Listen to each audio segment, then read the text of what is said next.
누가복음 23장 50절에서 56절까지. 자, 우리 한 목소리로 말씀의 의미를 생각하면서 누가복음 23장 50절에서 56절 읽습니다. 공의 의원으로 선하고 의로운 요셉이라 하는 사람이 있으니 그들의 결의와 행사에 찬성하지 아니한 자라. 그는 유대인의 동네 아리마대 사람이요 하나님의 나라를 기다리는 자라. 그가 빌라도에게 가서 예수의 시체를 달라 하여 이를 내려 세마포로 싸고 아직 사람을 장사한 일이 없는 바위에 판 무덤에 넣어두니 이날은 준비일이요 안식일이 거의 되었더라. 갈릴리에서 예수와 함께 온 여자들이 뒤를 따라 그 무덤과 그의 시체를 어떻게 두었는지를 보고 돌아가 향품과 향유를 준비하더라. 계명을 따라 안식일에 쉬더라. 아멘. 오늘 본문은 예수님께서 이제 십자가에 못 박혀 죽으신 후에 장사를 지내는 그 과정이 소개되어 있습니다. 이 장사를 지내는 과정에서 독보적인 존재가 드러나는데 그 사람이 이제 아리마대라고 하는 동네에서 사는 요셉이라고 하는 사람입니다. 이 요셉을 오늘 본문에서 몇 가지로 이렇게 좀 소개를 하는데요. 그 요셉이 어떤 사람이었는지, 어떤 신앙을 가졌는지 한번 살펴보면서 함께 또 은혜를 나누기를 원합니다. 오늘 요셉을 50절에 어떻게 소개하죠? 누구라고 소개합니까?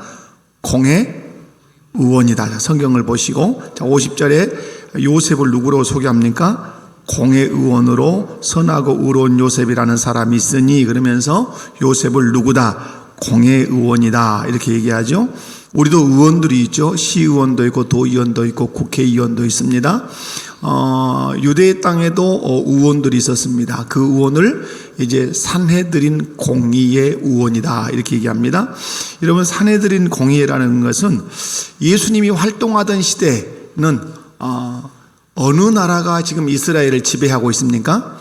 로마가 정치적으로는 지배를 합니다. 근데 로마는 마치 옛날 바벨론처럼 어떤 정책을 쓰냐면 정치적으로는 이스라엘을 정치적으로는 지배를 하고 있지만 자치적으로 운영을 할 수 있도록 그렇게 조금 배려를 했어요. 그래서 정치적으로는 로마의 다스림을 받지만 자체적으로 이 나라를 움직일 수 있는 재량권을 줬기 때문에 거기에 의회가 있는 거야. 그 의회가 뭐죠? 산헤드린 공의회. 특별히 이 산헤드린 공의회는 종교적인 그런 의회예요. 그래서 산헤드린이라고 하는 이 말은 함께 둘러앉는다라고 하는 산헤드리온이라는 말에서 유래가 됐어요. 그래서 이 산헤드린 공의회는 성경에 많이 나와요. 그죠? 특별히 예수님을 죽이는데 이제 결정적인 일을 하죠. 자, 산헤드린 공의회는 유대인들의 최고 의결기관인데 저렇게 앉아 있어요. 산헤드린 공의회란, 산헤드린이라는 뜻이 어떤 의미라 그랬어요? 함께 둘러앉는다라고 하는. 그래서 저런 모양으로 이렇게. 그래서 이제 제일 여러분이 볼 때 저 뒤에 한 사람이 앉아 있죠. 그죠? 한 사람이, 여기는 누군가가 말하는 사람이 서 있고 저 뒤에 의자에 앉아 있는 한 사람이 있어요. 그 사람이 누구였어요? 의장이에요. 근데 이 의장은 누가 되냐면, 의장은 대제사장이 의장이 이제 되죠. 그리고 공의의 그 구성 요소는 보면 어떻게 되죠? 바리새인, 사두개인, 그 다음에 서기관, 장로, 이게 이제 백성들의 대표로 구성이 되는데, 여러분 70명을 정수로 해요. 그리고 의장을 포함해서 몇 명이다? 71명. 그래서 산헤드린 공의의 의원 그러면 몇 명이다? 71명이다. 이렇게.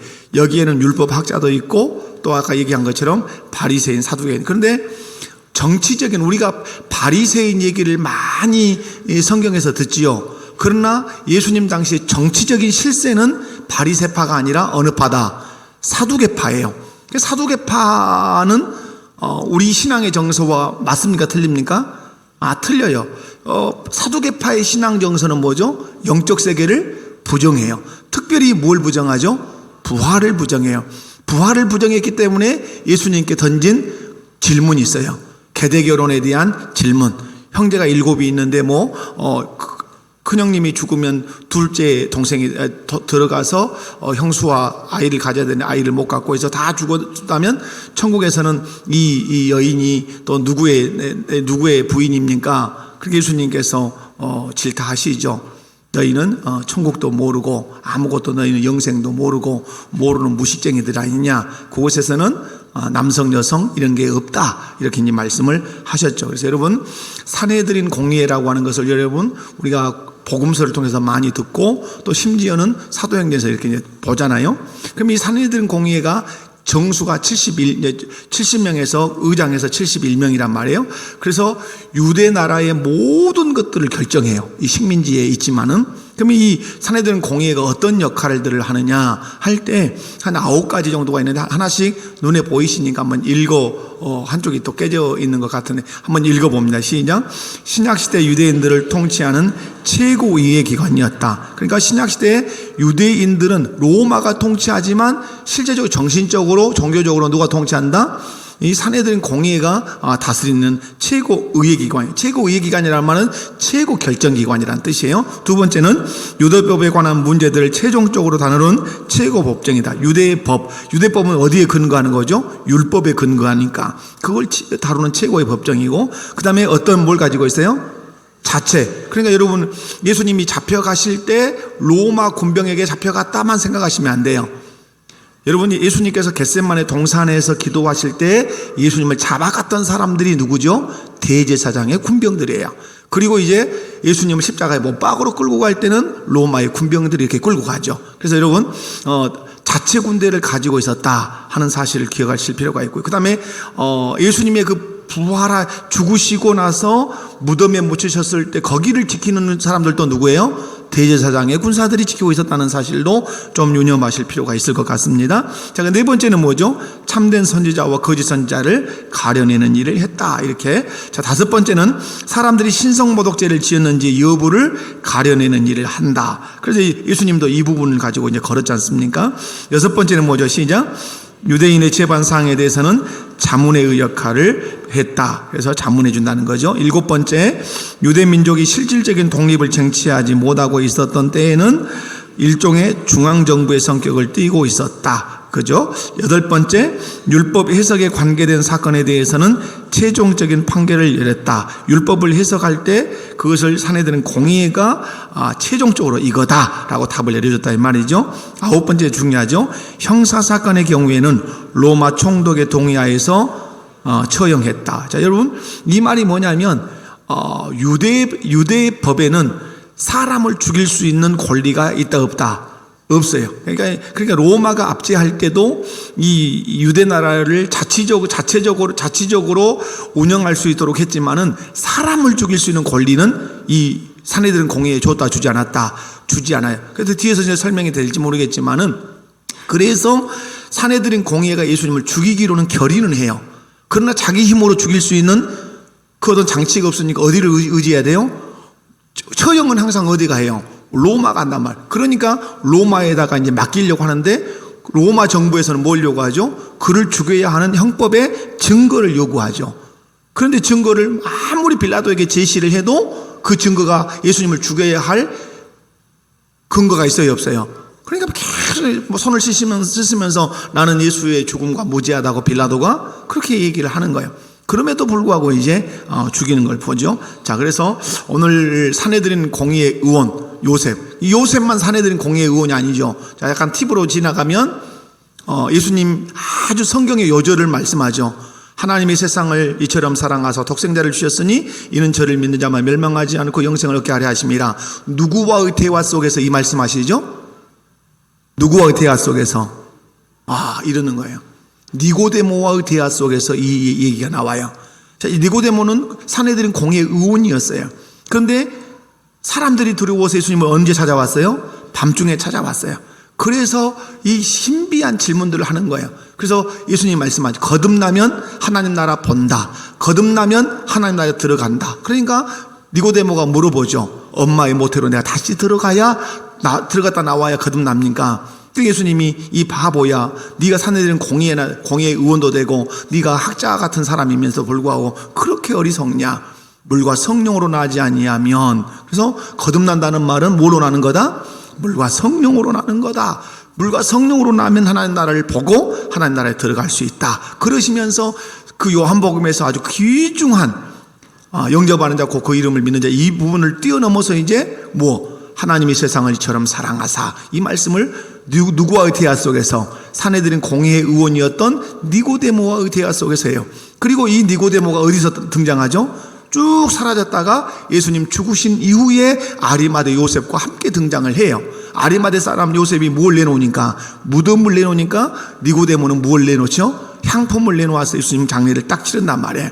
자, 그 대목. 그래서 요셉은 1차적으로 누구였다? 사내들은 공의의 의원이었다. 그러니까 사회적으로 그 지위가 아주 짱짱한 사람이었다라는 거죠. 자, 두 번째, 요셉은 아리마대 사람이었다. 자, 지역 이름이죠. 아리마대. 지금은 이 아리마대라고 하는 지역이 이제 없다 그래요. 그래서 아리마대는 이 성경학자들이 추측할 때는 예루살렘으로부터 서북쪽, 그럼 서북쪽이라면 서쪽, 그러면 항상 예루살렘에서 서쪽, 그러면 지중해를 생각하셔야 되고, 예루살렘에서 동쪽, 그러면 요르단 쪽을 생각을 하셔야 돼요. 이게 이제 기본 지역의 정서, 지역의 방향이에요. 북서쪽, 그러면 위로 올라가겠죠. 사마리아 쪽으로 올라가서 어느 쪽으로? 서쪽으로 32km 지점에 있다 그래요. 그런데 이 지점, 이 아리마대가 구약 성경 사무엘상 1장 1절에 사무엘의 고향인 라마다임과 아마 같은 곳일 거다. 성경학자들은 그렇게 얘기해요. 이것은 여러분 그냥 지나가시면 돼요. 이걸 모른다 해서 천국을 못 가는 일은 없어요. 자, 그러나 분명한 것, 이런 지역명들을 자꾸 쓰는 이유는 뭐죠? 역사적인 사람, 사실이라는 사실을 항상 제시하고 싶은 것이죠. 자, 그 다음에 세 번째는 오늘 보면 50절에 보면 공의 의원으로서 어떤 사람이다? 선하고 의로운 요셉, 이렇게 했어요. 자, 우리 주님은 누가를 통해서 선하고 의로운 요셉, 이것은 결국 누구의 평가라고 말씀할 수 있습니까? 예수님의 평가예요. 예수님께서 성령을 통해서 누가에게 요셉을 평가할 때 선하고 의로운 요셉이라고 써라, 이렇게 하신 거죠. 분명한 사실은 우리 주께서 아리마대 사람 요셉에 대하여 선하고 의로운 사람이라고 평가하고 기록했던 것처럼 분명한 사실, 우리에 대해서도 우리 주께서 우리를 평가하고 계신다는 사실을 잊지 않으시면 좋겠습니다. 자, 여러분, 예수님은 12제자를 부르셨어요. 그런데 한 사람이 이제 공생의 기간에 예수님을 배신하고 목매달아서 죽었어요. 그리고 11제자가 남았어요. 그런데 예수님이 십자가에 못 박히자 11제자가 다 자기 길로 다 갔어요. 그리고 대부분 어디로 갔죠? 갈릴리에 가서 고기를 잡아요. 그런데 그래서 이제 예수님이 십자가에 못 박혀 죽은 이 사건에서 예수님 곁에 예수님의 제자는 있습니까? 없습니까? 전혀 존재하지 않아요. 희한하죠? 예수님이 그렇게 훈련시켰던 11제자는 그 십자가 아래 한 명도 존재하지 않아요. 다 사라지고 없어요. 그런데 이제 누가 남아있는 거죠? 이런 사람이 남아있는 거예요. 오늘 본문에 나오는 아리마대 사람 요셉. 그런데 이 요셉을 뭐라고 오늘 기록을 하냐면 선하고 의로운 사람이라 이렇게 해요. 여러분, 이 사람이 이제 예수님 시신이 십자가 위에 걸려 있단 말이에요. 그런데 점점 어떤 날이 다가오죠? 이 안식일이 다가온단 말이에요. 그러니까 마음이 조급해서 누구에게 나가죠? 예수님을 사형 집행을 언도에 있던 빌라도에게 나아가서 예수의 시체를 달라 그런단 말이에요. 자, 여러분, 재밌는 거죠? 사내들인 공의회가 예수를 죽이기로 결의한 기관이에요. 그 결의한 기관의 의원이에요. 그 의원이 사형을 집행했던 빌라도에게 찾아가서 예수의 시체를 달라 그래요. 그러면 이 사람은 큰 각오를 한 거죠.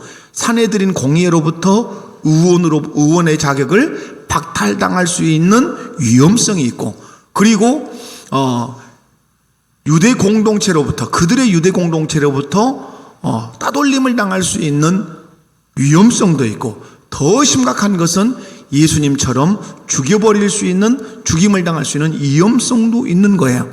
그런데 그 요셉이 빌라도에 가서 예수의 시체를 달라고 그렇게 요구를 해서 장례를 치러요. 한마디로 얘기하면 죽을 각오를 한 거죠. 자, 왜 이렇게 할 수 있었는가? 그것이 오늘 50절에 기록돼요. 선하고 의로운 사람이었기 때문에 그렇게 하는 거야. 그죠? 선하고 의롭다고 의로웠기 때문에 이 행위를, 우리는 선하고 의롭다고 하는 사실을 자꾸 어떤 부드러움, 이제 그 브루스라고 하는 신학자가 쓴 글을 제가 이렇게 잠깐 봤는데, 이 선하다는 표현을 부드럽고 너그럽다 이렇게 썼어요. 그러나 저는 그 말도 맞겠지만은 그것보다 더 중요한 의미가 있다고 생각해요. 여러분, 선하고 의로움이라고 하는 것은 오늘 본문에 뭘로 드러나는가? 51절이에요. 자, 선하고 의롭다고 50절에 딱 박아놓고 51절에 다른 얘기를 해주죠. 그들의 결의와 행사에 뭣도 하지 아니한 자라, 찬성하지 아니한 자. 그들의 결의라는 말이 뭐예요? 사내들인 공의회가 예수님을 죽이자고 결의할 때, 그리고 어떤 방식으로 죽이자고 결의할 때 그 결의에 부표를 던졌단 말이에요. 그럼 여러분, 성경학자들은 크게 70명이 있단 말이에요. 대제사장 빼놓고 70명이 있다면 여기에 부표는 2개가 정확하게 있었을 거다, 이 얘기를 해줘. 그러면 하나의 부표는 니고데모의 부표예요. 그 반대. 또 하나의 부표는 누구예요? 이 요셉의 부표였을 거다. 이건 너무, 그런데 오늘 증명해 주잖아요. 그의 결의와 행사에 찬성하지 노 하고, 우리 국회에서 막 불이 쫙 올라오잖아요. 요즘 버튼 찬성 반대하면, 그러면 다 파란불이 들어오는데 빨간불 2개가 딱 켜지는 거예요. 예수를 죽이는데 나는 반대한다. 로마의 형법을 의지해서 죽이기로 하자. 이런 결의를 할 때 빨간불 2개만 딱 켜지는데 그 이름이 니고데모, 그 이름이 요셉, 이렇게 뜬다는 이 말이죠. 여러분, 오늘 선하고 의롭다고 하는 것은 무엇으로 드러났는가? 불의한 일에 부표를 던짐으로, 불의한 일에 반대표를 던짐으로 이렇게 일어나단 말이에요. 여기서 이제 결의라고 하는 말이 보여주는 건 뭐죠? 사내들인 공의회는 결의기관이다 하는 게 나타나고, 공회원이다 하는 의미는 뭐죠? 사내들인 공회가 결의기관이라면 공회원으로서 어떤 사람이다? 결의권을 가진 사람이다, 이 말이죠. 자, 여러분, 공동의회가 우리 교회 안에 있잖아요. 공동의회 회원은 누구예요? 공동의회 회원은 세례교인이 공동의회의 회원이에요, 우리 교회는. 그러면 우리 교회에서 최고의 의결기관이 어디예요? 1. 당회다. 2. 재직회다. 3. 공동의회다. 대답 잘해봐요. 어디가 최고의 의결기관이에요? 1. 당회다. 2. 재직회다. 3. 공동의회다. 공동의회예요. 공동의회가 우리 교회의 최고의 의결기관이에요. 공동의회의 결의는 그 누구도 바꿀 수 없어요. 공동의회의 결의는 법원도 세상의 법원, 대법원도 공동의회의 결의를 어떻게 할 수 없어요. 공동의회의 결의는 최고의 의결기관이에요. 그러면 의결권을 가진 사람이 누구죠? 세례교인이면서 우리 교회에 등록된 등록교인은 의결권을 가진 사람이에요. 오늘 사내들인 공회가 결의를 했다는 말은 거기가 어떤 단체고, 거기가 결의하는 단체고, 요셉이 공회의원이었다는 말은 결의권을 가진 사람이었다, 이런 뜻이죠. 그런데 요셉은 결의권을 가지고 결의를 할 때 어떤 결의를 하지 않았다. 예수님을 십자가에 못 박아 죽이자고 하는 그 결의에는 결코 찬성하지 않았다. 자, 여기서 근데 오늘 말씀을 보면 어떻게 쓰죠? 결의와 뭐? 51절에 결의와 뭐라고 쓰죠? 행사. 이건 연결되어 있는 말이에요. 결의한 일을 무엇으로 옮기겠다? 행동으로 옮기겠다. 그런데 이 결의도 반대했지만 결의한 것을 행동으로 옮기는 행사도 어떻게 했다? 반대했다. 이유는 이거예요. 자, 결의는 어떤 결의를 하는 거죠? 예수를 죽이자 하는 결의. 이건 반대했단 말이에요. 근데 이 예수를 죽이자고 결의했는데 그러면 어떻게 죽일 거냐 하는 결의를 하는 거죠. 어떻게 결의를 했죠? 그들이 죽일 때 거짓 증인들을 불러다 세웁니다. 돈을 줘가지고. 그러니까 다 자기들끼리 결의를 하는 거예요. 거짓 증인들을 불러다가 이제 세우기도 하고, 그리고 로마를 빌려다가 우리 손에 피를 묻히지 말고 로마를 빌려다가 죽이자, 이런 모든 이 작전을 짠단 말이야. 이 행사에도 요셉은 어떠했다? 반대표를 던졌다. 그러므로 결의와 행사에 부표를 던짐으로 그가 어떤 사람이라는 사실을 증명한 거죠. 선하고 의로운 사람이라는 사실을 증명을 한 거죠. 여러분이 사회생활을 하고 신앙생활을 하다 보면 결의권을 가지고 있을 때가 있어요. 그죠? 여러분이 세례교인이라면 우리 교회의 공동의회의 회원으로서 결의권을 가져요.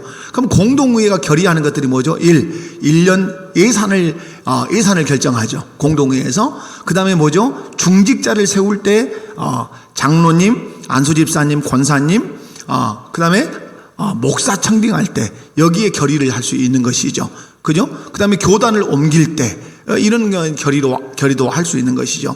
그런데 이런 결의를 할 때 나의 선함과 나의 의로움이 거기서 나타나야 된다는 사실이죠. 선함과 의로움, 그러면 어떻게 나타나야 되죠? 하나님이 기뻐하시는 것에 결의하고 하나님이 기뻐하시는 일을 하도록 결의해야 나는 선하고 나는 의로운 사람인 거죠. 아무리 우리의 뜻이 뭔가 있어도 하나님의 뜻과 반하고 하나님의 영광과 반하는 것을 결의하고 그 일을 하자고 결의하는 것은 나는 선한 사람도 아니고 의로운 사람도 아니라고 하는 사실이죠. 여러분, 그런데 산헤드린 공의회가 예수님을 죽이기로 결의하고 또 방법을 제시할 때 오늘 본문에 나오는 요셉은 거기에 찬성표를 던졌다, 부표를 던졌다, 부표를 던졌다. 부표를 던지는 그것을 우리 주님은 보시고 누가를 어떤 사람이라고 기록하게 하셨다? 선하고 의로운 사람이라고 기록하게 하셨다. 그러므로 여러분, 선이 무엇인가, 의로움이 무엇인가, 그 선은 어떤 부드러움이나 너그러움이 아니라 하나님이 기뻐하시는 일에 동참하는 것이 선이고, 의로움이 무엇이에요? 말씀대로, 말씀의 법대로 곧게 가는 것이 의로움이다. 그런데 요셉은 예수님을 죽이기로 한 그 결의와 예수님을 죽이는 그 방식에 대해서 결코 어떤 표를 던지지 않았다. 찬성표를 던지지 않으므로 오늘 주님은 그 사람을 누구라고 기록하게 하신다? 선하고 의로운 사람이라고 기록하게 하신다. 자, 여러분도 회사에서 결의권을 가질 수 있어요. 그리고 또 교회에서도 결의권을 가질 수 있어요. 이 결의가 뭉쳐서 하나의 뜻을 이루어요. 그 뜻을 이룰 때 여러분, 하나님이 기뻐하시는 일에 결의하시고 하나님이 기뻐하시는 일에 여러분이 행동을 하기로 결의한다면 선하고 의로운 일들이 교회 안에서 이루어질 거예요. 아멘이십니까? 그래서 여러분, 결국은 누가 평가하시죠? 결국은 우리 주님이 평가하셔서 오늘 요셉에 대해서는 또렷하게 기록해요. 선하고 의로운 사람이다. 이건 누가가 기록했지만 실상은 누구의 기록이에요? 우리 주님의 기록이라는 사실을 기억하셔야 돼요. 여러분, 주님 앞에 가면 우리의 행위를 기록한 책이 있다고 요한계시록에 말씀해요. 그러므로 여러분이 당회원이 됐든 재직회원이 됐든 아니면 공동의회 회원이 됐든 어떤 것을 결정할 때는 누구의 소리에 좌우되시면 안 돼요. 하나님이 내게 주신 그 양심의 소리도 듣고 그리고 말씀의 근거에서 무엇이 옳은가 그른가를 판단해서 옳은 걸 결의할 뿐만 아니라 그 옳은 결의를 했다면 옳은 행사를 할 수 있도록 거기에도 옳게 결의를 해야 주님이 보실 때 내가 어떤 사람이다? 선하고 의로운 사람. 그들이 모여 있는 교회, 어떤 교회? 선하고 의로운 교회. 그런데 우리가 결의에 영향을 미치는 것이 있어요. 결의의 영향에 뭐가 미치죠? 주변 사람들이 결의에 많은 영향을 미쳐요. 저는 여러분에게 늘 다시 말씀을 드리고 싶은 것은 뭐냐면 다른 사람의 결의권에 악영향을 끼치는 사람이 되면 안 돼요. 이렇게 저렇게 이런 것이 교회 안에서 뿌리를 내리면 선하고 의로운 교회는 될 수 없고 선하고 의로운 성도로 양육이 될 수가 없어요. 그러므로 누군가가 이렇게 물어볼 수 있어요. 이번에 이런 결의를 하는데 어떻게 하면 좋아요? 라고 물을 때 하나님께 기도하고 하나님이 기뻐하시는 것이 무엇인가를 깊이 생각하면서 당신의 믿음대로 하시기 바랍니다. 당신의 양심대로 하시기 바랍니다. 이걸 공유해야 돼요. 아멘이십니까? 그래야 교회 공동체가 선하고 의로운 공동체가 될 수 있고 그 사람이 하는 결의와 그 사람이 하려고 하는 그 행위가 선하고 의로운 행위가 될 수 있는 거예요. 근데 우리는 이런 성경적인 근거를 바탕에 두지 않아. 그리고 선거를 하고 그리고 교회에 어떤 결의를 하고 행사를 해요. 그래서 영향력을 막 끼치려고 해요. 이렇게 저렇게 해야 된다. 그리고 또 참 믿음도 없고 어떤 깊은 생각이 없는 분들 그 영향을 받아서 막 내 의지와 내 양심을 다 어디로 보내버리고 누군가가 시키는 대로 이렇게 한단 말이에요. 저는 담임 목사로서 그런 생각을 많이 하죠. 하나님 앞에 가서 엄한 심판이 있을 거라는 생각을 우리가 꼭 해야 돼요. 내 행위에 대한 것은 뭐가 있다고요? 하나님의 엄한 심판. 그래서 여러분 교회 안에서 장로님을 뽑든 안수집사님을 뽑든 권사님을 투표하든 목사를 청빙하든 그 어떤 것을 하든 누구 앞에 서서야 해야 돼요? 하나님 앞에서. 선이 뭐예요? 하나님이 기뻐하시는 것이 선이에요. 의가 뭐예요? 말씀 위에 걸어가는 것이 의예요. 이것이 하나님이 기뻐하시는 것인가? 이것이 하나님 말씀 위로 걸어가는 일인가? 그걸 생각하시고 여러분이 결의권을 행사해야 하나님이 여러분을 선하고 의롭다고 말하고, 그런 사람들이 모여있는 우리 목포교회 공동체를 선하고 의로운 공동체라고 말하는 거예요. 그러므로 삼가 여러분이 조심해야 될 것이 뭡니까? 악 영향을 끼치는 사람, 그 사람의 양심에 어떤 힘을 가하고 그 사람의 결의권에 어떤 힘을 가해서 그 사람이 원하는 방식의 결의를 하지 못하고 내가 원하는 방식의 결의를 이끌어내려고 하는 것은 하나님이 결코 바람직하지 않게 여기신다고 봅니다. 오늘 생각할 것은 요셉 어떤 사람이다? 선하고 의로운 사람이다. 그 선하고 의로움을 뒤에서 뭘로 51절에 평가한다? 그의 결의와 그의 행사를 보고 선하고 의로움을 평가했다. 이렇게 보시면 좋겠습니다. 자, 그 다음에 뭐라고 오늘 요셉을 평가하죠? 자, 그는 유대인의 동네 아리마대 사람이요, 뭘 기다리는 자라? 하나님의 나라를 기다리는 자라. 아주 중요하죠. 여러분, 복음서 초두에 보면 안나 선지자나 시므온이나 이런 사람들이 나와요. 이런 사람들의 공통적인 특징이 뭡니까? 그것은 하나님 나라를 기다렸다고 하는 사실. 그러면 하나님 나라를 기다렸다는 말은 누구를 기다렸다는 말이죠? 메시아를 기다렸다는 말이에요. 여러분, 오늘도 새가족 성경 공부를 이렇게 했는데 우리 교회가 지향하는 게 뭐죠? 하나님 나라를 지향하는 교회. 그래서 하나님 나라를 지향하며 그리스도의 몸된 교회를 세우는 것을 우리 교회의 비전이다, 이렇게 제가 소개를 한단 말이에요. 그러면 우리 교회가 하나님 나라를 지향한다는 말은 나라란 말이에요. 근데 누구 나라? 하나님 나라. 누가 다스리는 나라? 하나님이 다스리는 나라를 지향한단 말이에요. 그러면 오늘 아리마대 사람 요셉이 하나님 나라를 기다렸다는 말은 누가 다스리는 나라를 기다렸다는 말이죠? 로마의 황제 가이사가 다스리는 것이 아니라 하나님이 다스리는 나라가 되기를 기다렸어요. 그러면 성경은 쭉 예언해요. 하나님이 다스리는 나라가 되도록 하기 위해서 누구를 보낼 거다? 메시아를 보낼 거다. 그 메시아가 어디서 날 것이다. 그죠? 그 메시아가 결국 누구로 오셨죠? 예수라고 하는 이름으로 예수님이 베들레헴 땅으로 오셨단 말이에요. 여러분, 여기서 오늘 저와 여러분이 기억해야 될 것은, 그러므로 하나님 나라를 기다렸다는 말은 누구를 기다렸다? 메시아를 기다렸단 말이에요. 그런데 요셉이 확신이 든 거죠. 나사렛 예수가 하나님 나라의 누구다? 왕이다. 그분이 오셨구나. 그래서 예수 그리스도의 시신을 처리하는 데 있어서 뭘 맡기는 거죠? 뭘 바치는 거죠? 자기 생명을 바치는 거예요. 사내들은 우리로 얘기하면 국회의원 뺐지? 거덜나면 거덜나겠다, 이런 거죠. 그리고 이 민족으로부터 팽을 당해도 내가 예수님을 내가 섬기겠다. 왜? 그 예수님이 누구라는 확신 때문에, 메시아, 하나님 나라의 왕이라는 확신 때문에 그렇게 된 거죠. 여러분, 오늘 우리도 무엇을 기다려야 되죠? 하나님 나라를 기다려야 되죠. 이미 임한 하나님 나라지만 또 예수님이 오셔서 완성하실 그 하나님 나라를 기다리면서 살아야 돼요. 여러분, 리비아나 그 모로코나 지금 난리잖아요. 그걸 보면서 여러분 무슨 생각이 드십니까? 리비아는 댐이 2개가 터져가지고 시체가 지중해로 다 떠늘려가가지고 바다에가 막 시신이 막 둥실둥실 떠다녀. 10,000명이나 20,000명 이렇게 될 거라고 추산을 해요.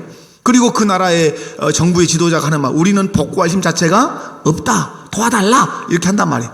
모로코는 어떻습니까? 모로코는 지진 6.7이 일어나가지고 막 쏟아져서 엄청나게 죽었단 말이에요. 여러분, 우리가 그런 것들을 보면서 기억해야 되는 게 뭐죠?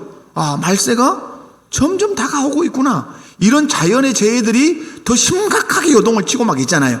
후쿠시마의 원전, 일본 놈들, 나쁜 놈들, 이렇게만 할 것이 아니라 요한계시록의 그 예언들이 지금 이렇게 성취되어 가고 있구나. 그러므로 우리는 누구를 기다린다? 예수 그리스도를 재림을 기다려야 되겠구나. 그래서 기름 등불을 준비한 5처녀처럼 깨어서 우리의 행실을 깨끗하게 하고 하나님 나라를 기다리는 사람이 돼야 되죠. 그때 예수님이 천군천사를 대동하고 재림하시면 우리가 요한계시록 마지막에 있었던 말씀처럼 마라나타 주 예수여 어서 오시옵소서 하면서 하나님 나라를 기다렸던 사람이라는 사실을 증명해내야 되죠.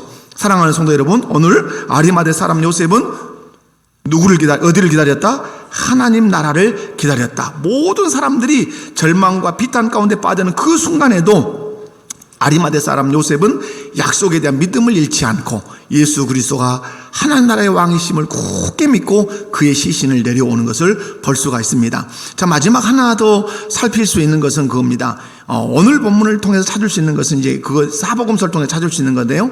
아리마대 사람 요셉은 믿음이 성장한 사람이에요. 따라서 해볼까요? 믿음이 성장한 사람이다. 자, 그 대목에서는 한번 찾아봐야 돼요. 요한복음 19장 38절로 가보겠습니다. 자, 요한복음 19장 38절. 자, 요한복음 19장 38절. 자, 함께 읽도록 하겠습니다. 자, 시작. 아리마대 사람 요셉은 예수의 제자이나 유대인이 두려워 그것을 숨기더니 2일 후에 빌라도에게 예수의 시체를 가져가기를 구하매 빌라도가 허락하는지라 이에 가서 예수의 시체를 가져가니라. 자, 여기서 중요한 것이 2일 후에, 여기 딱 기점이에요. 자, 거기다 여러분이 이제 연필로 2일 후에를 언더라인 하시든지 네모를 딱 치시면 좋아요. 2일 이전과 2일 후에 아리마대 사람 요셉은 변화됐어요.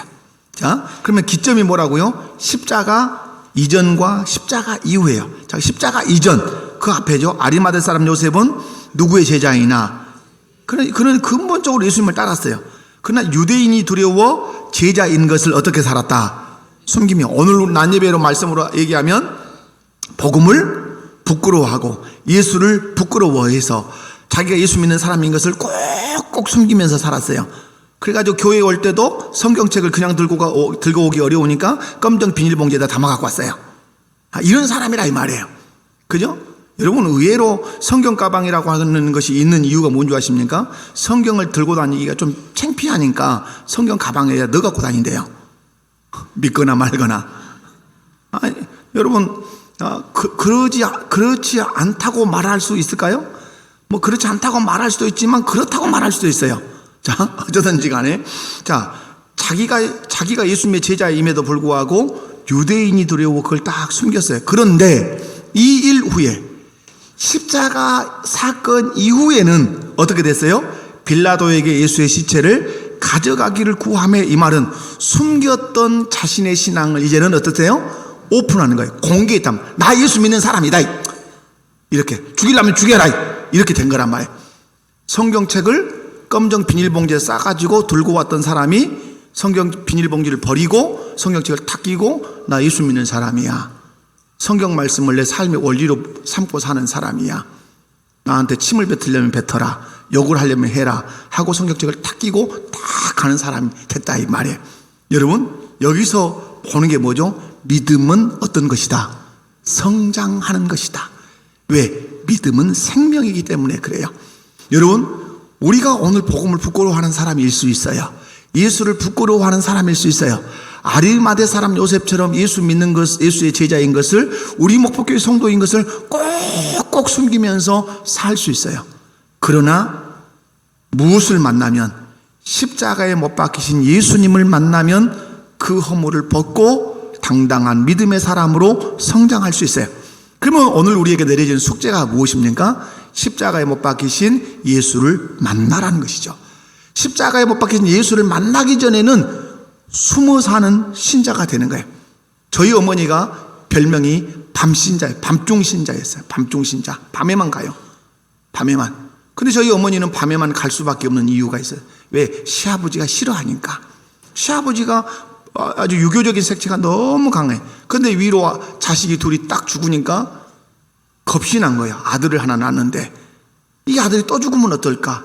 자기 힘으로 할 수 없으니까 하나님이라는 분이 계시는데 거기 예배당에 가면 그 하나님을 믿는다더라 하고 모르게 가는 거예요. 모르게. 그러던 어느 날 꼬리가 길면 어떤다. 그래서 저희 할아버지한테 잡힌 거죠. 할아버지가 이렇게 말씀했다. 며느라, 나 좀 보자. 그러니까 아버님하고 탁 안방에 들어갔죠. 그러니까 이렇게 말씀, 너 어떠려고 예배당에 다니냐? 오늘부로 그만둬라. 딱 이렇게. 오늘부로 그만둬라. 지금까지 이런 내가 모르는 것으로 하겠다. 그래서 저희 어머님이 그것이 성령이 주신 지혜라고 저희 어머님은 확신하세요. 이렇게 말을 했대요. 아버님, 오늘이라도 제가 예배당 안 가겠습니다. 그러나 그러면 약조 하나 해 주십시오. 지금 난 큰 아들을, 이 아들을 죽지 않게 하겠다고 약조 하나 해 주시면 제가 오늘부로 교회 안 나가겠습니다. 그러니까 저희 할아버지가 너무 당황해 하시더래요. 그 약조 할 수 있어요, 없어요? 사람으로서는 할 수 없는 약조잖아요. 내가 내 손자를 안 죽게 내가 책임지겠다. 네 아들을 내가 안 죽게 책임지겠다 말을 못 하시더래요. 그렇지 않으면 저 다니게 해주세요. 그때 할아버지 입에서 그렇다면 네가 좋은 대로 해라 해서 나신자가 된 거예요. 숨어 산 신자에서 나신자가 된 거라 이 말이에요. 여러분, 오늘 우리의 신앙이 숨어 지내는 신앙에서 나 예수 믿는 사람이에요. 예수 시신을 내게 내려주세요. 예수님을 위해서 생명도 아깝지 않아요. 할 수 있는 사람이 되는 데는 십자가가 필요한 거예요. 나를 위해서 십자가에 죽으신 그 예수를 만나야 밤신자에서 낮신자가 될 수 있고, 숨어 사는 신자에서 자기 자신이 예수의 제자라는 사실을 당당하게 드러내는 신자가 될 수 있단 말이에요. 그러므로 믿음은 어떠한 거다? 성장한다. 근데 언제 성장한다? 십자가에 못 박히신 그 예수를 만날 때 성장한다. 믿음이 성장하면 여러분 어떻게 하죠? 담대해진다. 믿음이 성장하면 어떻게 된다고요? 담대라는 뜻이 뭐예요? 간이 컸단 말이에요. 커졌단 말 아니에요. 과거에는 유대인이 두려워서 숨어 지냈어요. 그런데 믿음이 성장하니까 빌라도에게 가서 유대인들이 다 알아도 전혀 개의치 않고 예수의 시신을 달라. 나 누구다? 나 예수의 제자다. 여러분이 복음을 이렇게 제시하지 못하고 예수 믿는 것 말하지 못하고 나 우리 목포교회 성도라고 말하지 못하는 것은 담대하지 못하니까 그래요. 근데 왜 담대하지 못하죠? 믿음이 자라지 않아서. 10년을 믿어도 20년을 믿어도 믿음이 항상 그거예요. 여러분, 우리가 농사를 짓다 보면 잘라 없애는 나무들이 있어요. 그죠? 나무를 심었는데, 사과나무를 심었는데 사과나무가 자랐어요. 자랐는데 열매를 큰 부사를 맺을 줄 알았는데 요만한 걸 맺는 거예요. 그럼 어떻게 하죠? 잘라내는 거죠. 마찬가지예요. 우리가 덩치는 엄청 크고 세월의 연조가 있고 교회 안에서 뭐 어떤 직분도 받았는데 담대하지 못해요. 예수 전하지 못하고 우리 목포교회 신자라고 말하지 못하는 이 담대하지 못함이 어디가 있는 거죠? 믿음이 자라지 않았기 때문에 그러는 거예요. 그러므로 오늘 우리가 기도해야 되는 건 뭐죠? 주여 내 믿음이 자라가게 해주십시오. 그래서 바울 사도를 통해 늘 말씀하죠. 그리스도 예수에게까지 어떻게 해라? 자라가라. 성장해라. 그러므로 여러분 성장하려고 애쓰시기 바랍니다. 마지막 하나, 믿음이 성장하면 헌신하죠. 여러분 오늘 어떻게 헌신하죠? 자기를 위하여 판 무덤이에요. 그죠? 이 무덤은 어디에 가까워요? 이 아마 예수님이 못 박혔던 이 갈보리와 아주 가까운 곳에 있었을 거라는 게 성경학자들의 거의 동일한 의견이에요. 근데 여러분, 누구도 장사한 일이 없던 그 부자의 무덤에 예수님을 장사해. 이건 결국은 구약의 선지자의 예언을 성취한 거죠. 부자의 묘실에 장사될 거다. 예수님, 여러분 요즘은 돌아가실 때 수의도 준비해 놓고 뭐 자기 무덤 가묘도 써놓고, 제가 이제 천혜교회에 있어 보면 가묘들이 있어요. 천혜교회 공원묘지에 가보면 이게 누구 묘지랍니까? 그러면 내가 들어갈 묘지입니다. 이래. 가묘. 여러분 예수님은 자기 무덤을 준비하셨습니까? 준비하지 않았어요. 그러나 누가 준비하셨습니까? 하나님이 준비하셨죠. 누구의 무덤으로? 부자의 무덤으로 준비하셔서 그 예언을 성취했죠. 그런데 아리마대에서 요셉은 왜 이 무덤을 드릴 수 있었냐 말이죠. 다른 거 아니에요. 헌신은 다 어디서 나오는 거죠? 믿음에서 나오고 주님을 사랑하는 데서 나와요. 아멘이십니까? 여러분, 믿음이 헌신하게 해요. 여러분을 헌신의 자리로 밀고 올라가는 것 누가 해요? 믿음이 해요. 믿음이 찬양해라, 믿음이 봉사해라, 믿음이 헌금해라, 믿음이 전도해라, 믿음이 막 내 웅덩이를 떠밀고 다니는 거예요. 그리고 뭐가? 주님을 사랑하는 그 사랑이 내 안에서 불이 일면 다 드리고 싶은 거야. 여러분, 예수님께서 왜 하늘 보좌 버리시고 종의 형체를 입고 자기 육체를 십자가에 내 걸어서 갈갈이 찢어서 피 한 방울 물 한 방울 남기면서 다 쏟아서 우리를 위해 주셨습니까? 그건 다른 말로 표현이 불가능하죠. 오직 한마디로 정의되죠. 무엇 때문에? 나를 사랑하셔서. 사랑하면 다 주는 거예요. 사랑하면 어떤다고요? 사랑하면 다 주는 거예요. 그것이 사랑의 능력이고 사랑의 속성이에요. 오늘 아리마대 사람 요셉이 자기를 위해서 판 그 부자의 묘실, 그것을 주를 위해서 드렸다는 것은 무엇 때문이고? 믿음 때문이고, 그 다음에 뭐예요? 주를 사랑하는 그 마음이 너무 컸기 때문에 드린 거예요. 오늘 저와 여러분에게 이 믿음이 있기를 원하고 이 사랑이 있기를 원합니다.